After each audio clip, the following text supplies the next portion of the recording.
Жаздың күні 40 градус ыстықта шілде шыққанда не ішем десеңіз, мына салқын көжені дайындап көріңіз. Баршаға сәлем.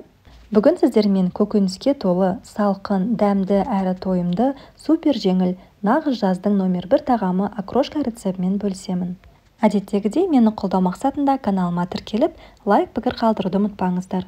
Окрошка дайындау үшін бізге мына заттар қажет болады. Мен алдын ала барлығын осындай өте майда көбік етіп турап қойдым. Яғни бізге қажетті мынау менде қайнатылған жылқының еті 200 грамм. Және де қосымша маңызды емес, бірақ қоссаңыз болады ерекше дәм үшін. Колбаса 100 грамм.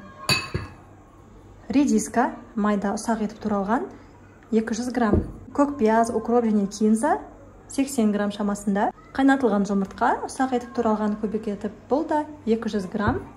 Яғни 4 жұмыртқа, 2 қияр, бұл да 200 грамм. Және де картоп шамамен 300 грамм. Яғни біз тұз қосамыз, қосымша қара бұрыш қосамыз. Қолдың айранын қосамыз осындай. Және де газдалған су қосатын боламыз. Ең алдымен ыдысымызға енді барлық заттарды салып шығатын боламыз. Ет, колбаса, картоп, редиска, жұмыртқа, зелень, көк пияздар, көк шөптер және де қияр. Енді осының үстінен 1 литр қолдың айранын қосамыз. Егер айраныңыз сұйық болса, қосымша сұйық айранның үстінен қаймақ қосып жіберуге болады.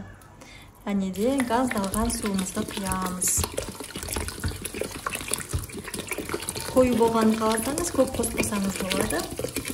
Міне шамамен 1-1,5 литр қоссаңыз болады. Енді дәміне қарай тұз қосамыз.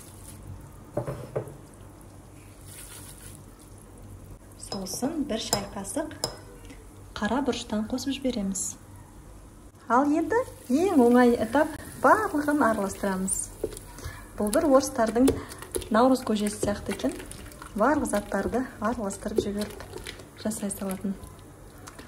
Мінекей біздің окрошкамыз осымен дайын. Ал жақсылап араластырып болған соң, осындай кесеге салып бере беріңіздер. Окрошкамыздың дәмі өте керемет болып шықты, өте дәмді. Жаздың осындай ыстық күнінде ішетін нағыз тамақ. Өте дәмді. Сіздер де міндетті түрде осы рецептпен жасап көріңіздер. Керемет болып шығады. Мінекей араластырып көрсеңіз, ішінде тойымды, өте пайдалы, нағыз керектің бәрі бар. Барлығының көңілінен шығады деген сенімдемін. Егер рецепт ұнаған болса, каналыма тіркелуді ұмытпаңыздар, жақындарыңызбен бөлісіңіздер. Келесі кездескенше сау болыңыздар.